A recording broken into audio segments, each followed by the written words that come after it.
Hey there, geometry. This is lecture 11.2 in your book, which is about finding the volume of prisms and cylinders.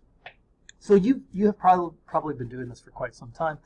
When you think about volume, you think, oh, well, it's base times width times height. And basically, you take all three dimensions and you multiply them together. So for example, if this was a rectangular prism that had 3 by 4 by 5, you'd multiply all those together and you'd get 60 inches cubed. And of course, the key to this whole situation is we're talking 3 dimensions here. So that's why our exponent is to the power 3. Well, another way to think of it is length times width. Well, that's just the area of the base. So really what we're doing is we're taking the area of the base and multiplying it by the height.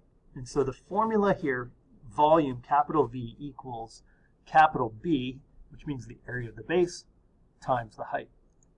Now, what's really interesting is this Cavalieri principle. And Mr. Cavalieri, a long time ago, came up with the idea that if you take a stack of books or pieces of paper and whatnot, and you slant them over, you're not actually changing the volume. And what we mean by that is we can use a book to show this. So here's a book, and when I slant it over, I haven't changed the volume, right? I've just moved it over. And the important thing to note here is the difference between the actual height, which goes from the base perpendicular to the top, versus the slant height. And the slant height is the diagonal that is created from that. So, well, what does all this mean? Well, so for the volume of a prism, we're actually using the height, the perpendicular height, to determine the volume of the prism. So again, whether it's whatever kind of prism it is, rectangle, square, triangular, etc., that's how it works. Now, this same formula is also true for cylinders. If you take a cylinder and you tilt it over, you still have the same amount of volume, even though it's slanted. What we don't have is we don't have this overlapping concept. It's just one slant, and that's how we get it to work. So again, for the volume of a cylinder, it's still the area of the base times the height, and the area of a circle is pi r squared, right? So pi r squared times the height. Now, just please write these steps down. It's very important. When you're given a problem, number 1, draw a picture. Number 2, identify the base. Number 3, find the area of the base. And number 4, multiply the area of the base times the height of the prism. If you follow these steps every time, you're sure to get much better results. Okay, so here's my problem. It says find the volume of a right rectangular, regular hexagonal prism. Right means it's turned straight up and down. It's not slanted over like that. Okay, round to the nearest tenth if necessary. So step 1, here's my picture. Step 2, I need to find the area of the base. Well, now I'm back to a hexagon. Oh gosh, okay, wait a minute, we've done this before. No big deal. Really what I need to do is divide this hexagon into 6 triangles, and then I'm going to split those in half. Well, so this point, that's where this 360 divided by 12 comes from, because 360 divided by 6, right? And then I divide that by 2 again, it's 60, and then I divide that 60 by 2 and I get 30. So now I end up with a triangle that looks like this. This is 30. This is 4.5 because it's half of the total.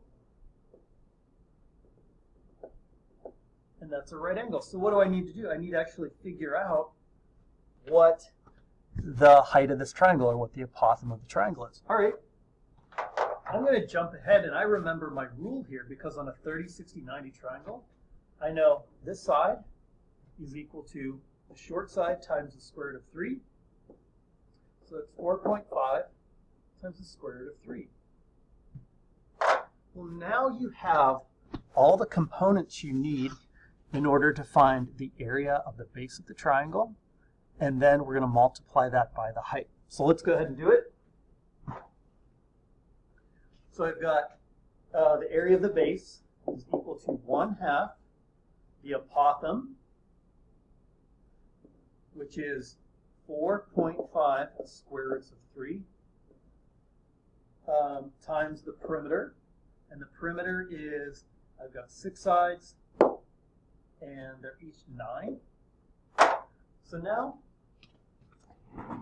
it's really just a question of doing this right on your calculator. So I'm going to start with 6 times 9, that's 54, divided by 2, that's 27, and then 27 times 4.5 square roots of 3. Sweet. 210.4444444. Okay, now I know the area of the base. So base equals 210.444, etc. And in order to find the volume of this hexagonal prism, the volume is equal to the area of the base times the height. So this is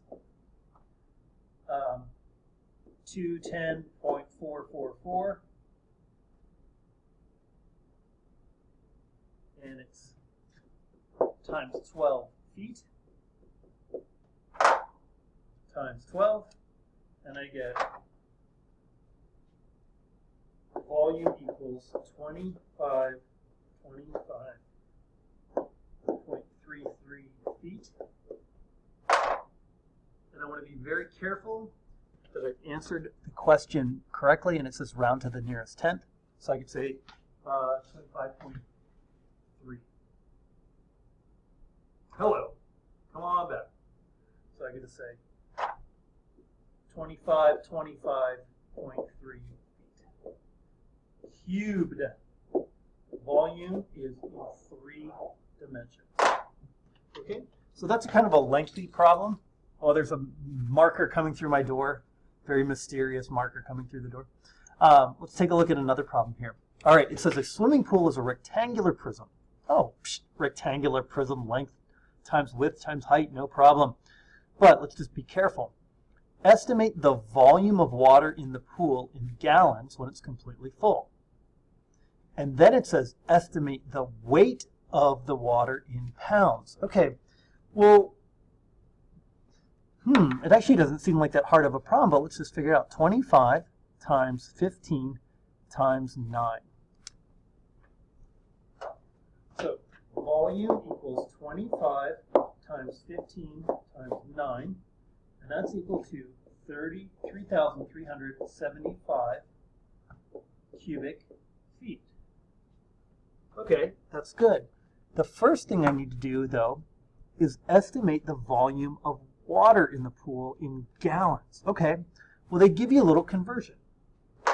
They say 1 gallon equals 0.134 cubic feet. So anytime you're given a conversion ratio, the amazing thing is when I can divide, how do I want to say this? These two things, 1 gallon equals 0.134 cubic feet, right? So if I divide 1 gallon by 0.134 cubic feet, that's equal to 1. If I divide 0.134 cubic feet by 1 gallon, that's also equal to 1. So anytime a conversion ratio, it's always equal to 1. So the question here is, if I'm trying to convert from feet to gallons, I want to have gallons in the numerator and feet in the denominator.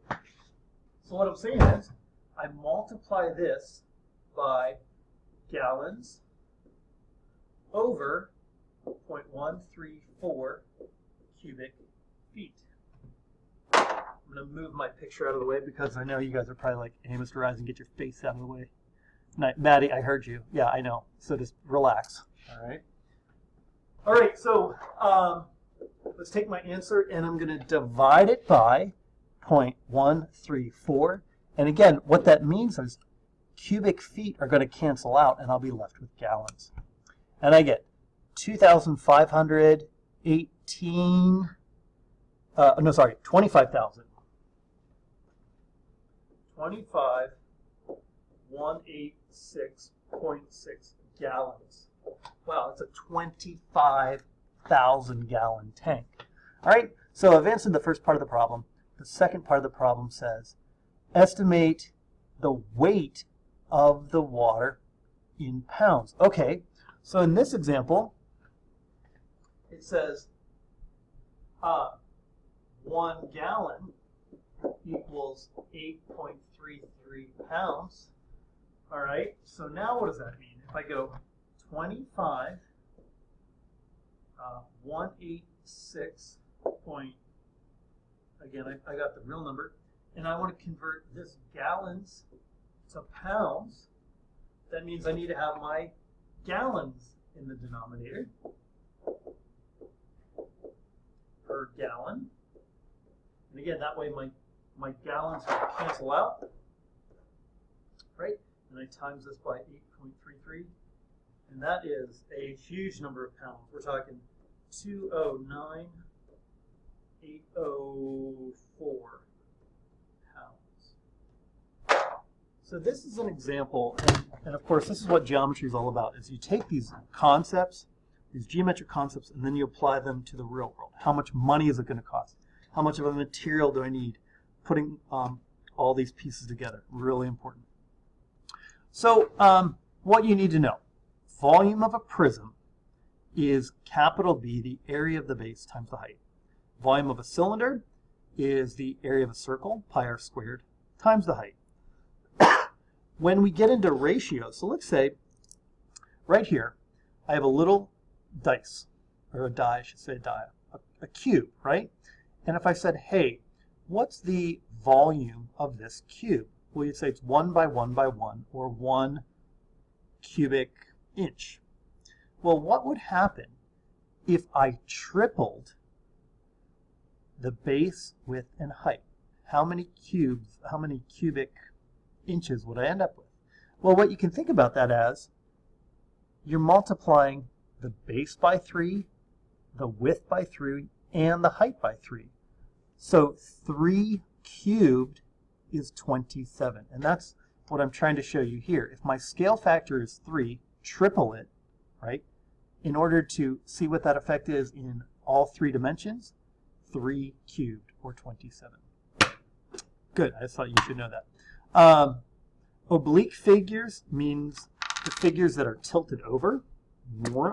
That didn't work at all. That's all right. Right figures meaning they're just straight up and down, perpendicular to the ground. All right, you have a few problems here. This is not your homework. This is your assignment that we're going to work on in class on Friday. If you're just feeling like ready to chomp it at the bit, go for it. However, I would use the time in class to work on your net project and your drawings if you haven't completed them already.